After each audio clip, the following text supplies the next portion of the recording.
Bukod sa Binondo sa Maynila, na dumarami na rin ngayon ang mga taga-China. Ang pagdami ng Chinese nationals. Sa pagdami ng mga mainland Chinese. Na bagong Chinatown sa isang bahagi ng Parañaque. Pusasan nyo yan! Pusasan nyo! Jomina!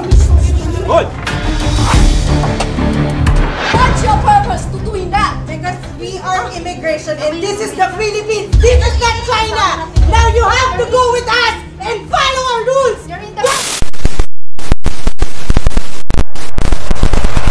Bukod sa Chinatown sa Binondo, Maynila, meron pa di umano isang Chinatown sa isang village sa Parañaque.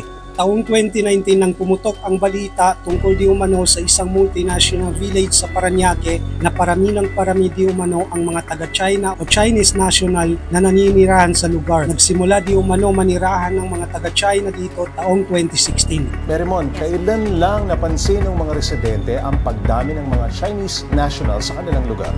Ever since nung last administration, sa Duterte administration. Kaya alamin natin sa video na to ang mga ilang mahalagang impormasyon at pangyayari tungkol sa New Chinatown na to sa Parañaque. Itong mga nakaraang araw sa kasalukuyang taon, painit ng painit ang tensyon sa pagitan ng Pilipinas at China dahil sa pinag-aagawang teritoryo ang West Philippine Sea. At sa kabila ng issue na yan, tila mas lalo pa lumalala dahil sa issue ng Philippine Offshore Gaming Operations o POGO sa bansa. Sa mga nagdaang buwan at araw ukol sa investigasyon ng Senado sa operasyon ng POGO sa bansa, lumalabas na ang ibang mga operators nito ay sangkot di umano sa mga criminal activities sa bansa. Ayon kay Senator Sherwin Gatchalian, malalim na di umano ang ugat ng POGO sa bansa ay nagkakasundo na di umano ang local criminal syndicate at foreign criminal syndicate upang makapag-operate ng tuloy-tuloy ang POGO sa bansa. Na lumalalim na yung ugat nitong POGO. Mayroon silang binanggit doon na pati yung mga local na criminal syndicates ay nakakasama na nila. Foreign criminal syndicates, pumupunta na dito, pinupondohan nila yung local criminal syndicates. Kaya nagsasanib puwersa na itong mga masasamang elemento. Sabi pa ni Senator Sherwin Gatchalian na hindi lang local syndicate o foreign syndicate ang nagpapatakbo ng POGO kundi pati mga politicians at ilang mga enforcers o police ay naimpluwensyahan na di umano ng mga sindikatong ito para makapag-operate ang POGO sa iba't ibang sulok ng bansa. Malalim, ibig sabihin yung kanilang impluwensya umaabot na sa mga politiko, umaabot na sa mga enforcement agencies tulad ng Kapulisan, Bureau of Immigration. Ang nakakatakot at sobrang nakakabahala pa dito, kapag hindi daw maagapan ang problema sa POGO, baka pati gobyerno ng Pilipinas makontrol na ng mga sindikato nito. At ang kinakatakutan ko, baka umabot sa punto na hindi na natin makokontrol itong mga ito, sila na ang kokontrol sa gobyerno natin. Balik tayo sa multinational village sa Parañaque, aka the New Chinatown. Sobrang nababahala na di umano ang mga residente ng multinational village na to sa Parañaque. Dahil tila nasakop na di umano ng mga taga-China ang naturang lugar at masaklap pa na ginagawa ng ibang Chinese national sa lugar, ginagamit pa di umano ang address ng mga ibang homeowners para sa delivery order. At ang mga gwardiya naman ng village na to, tinatakot at sinisindak pa di umano para hindi makapalag. Napapansin di umano ng mga gwardiya ang labas-pasok ng mga van at kakaiba di umano ang mga kilos nito dahil kahit 10 oras ng gabi ay labas-pasok di umano ang mga ito. Napansin-pansin na magkakahilera ang mga Chinese restaurants sa lugar, kaya daig pa ang Chinatown sa Binondo, Maynila. Yung iba naman, unti-unti na nagpapatayo ng mga gusali sa lugar na kapareho ng gusali sa ni-raid na POGO Hub sa Porac, Pampanga at Bamban, Tarlac. Matagal na di umano nababahala ang pamunuan ng village para sa kaligtasan ng ilang homeowners dahil sa pagdami ng mga taga-China sa lugar. Pa ng presidente ng Homeowners Association ng village, marami di umano labas-pasok ng mga high-ace van na ang kadalasang sakay di umano nito ay mga Chinese nationals. May mga bahay di umano na ipinatatayo na halintulad sa ni-raid na POGO Hub sa Pampanga at Bamban, Tarlac. Nitong nakaraan,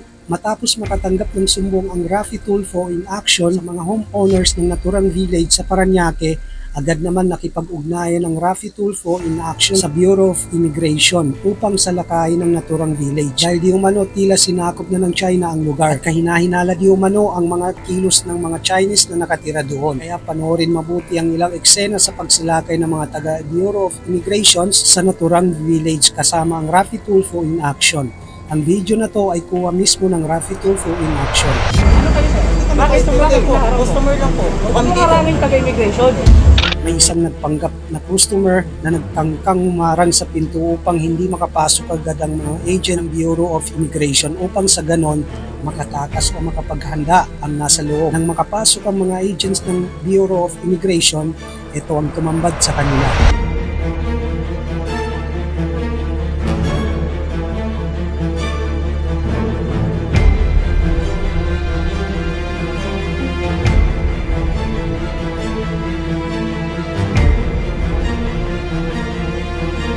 Kamukha ng mga Chinese na to ang kontrabida ng mga bigating artista ng China tulad nila Jet Li at Jackie Chan. Sa kanilang mga pelikula na may kaugnayan sa mga sindikato, talaga naman nakakataas ng dugo dahil tila mas matapang pa sila sa mga otoridad. Ano? What's your purpose to doing that? Maraming netizens naman ang humanga sa ginawa ng isang babaeng taga-immigration sa isang babaeng taga-China dahil matapang niyang isinigaw sa mukha nito ang mga katagang We are immigration and this is the Philippines. This is not China. Now you have to go with us and follow our rules. Go now! itong isa may balak pang tumakas pero nabigo makatakas. Ang eksena naman dito, tila may katagalan na talaga ang isang ito sa Pilipinas dahil magaling siya magtagalog. Ilang buwan lang kami dito. Sa September uwi na kami. Ba't ka nandito sa Pilipinas? Bisita kami dito. Andiyan yung family namin dito. Ito mga to. Bisita lang. Bisita rin. May mga passport na sila. Kayo na ang bahala umusga sa mga taga-China na to. Ito naman walang passport at di hamak na mas lalong walang visa. At itong dalawa naman hindi nakapalag nang tanungin kung may mga passport ba sila. Tila mas lalo pa kumapal ang kilay ng isang to nang malamang taga-immigration pala ang lumusob sa kanila. Chef, owner, do you work here? Owner, you cook here. Ito, nag-ano ito eh. Nagluluto ka pa. Nagluluto yan. Nagluluto. Okay. Come, let's go. Come.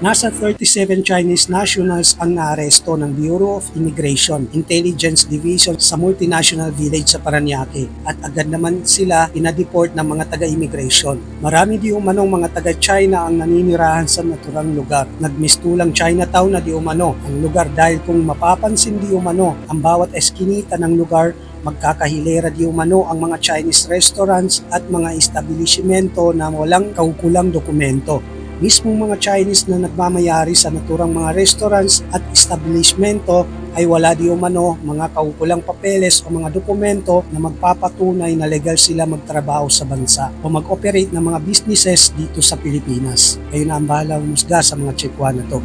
Maraming salamat sa panonood at sana nalaman niyo ang ilang bagay na hindi niyo pa alam sa loob lamang ng ilang minuto. At sana huwag niyong kalimutan mag-subscribe at pindutin ang notification bell para ma-update kayo sa mga bagong videos na i-upload ko kagaya nito.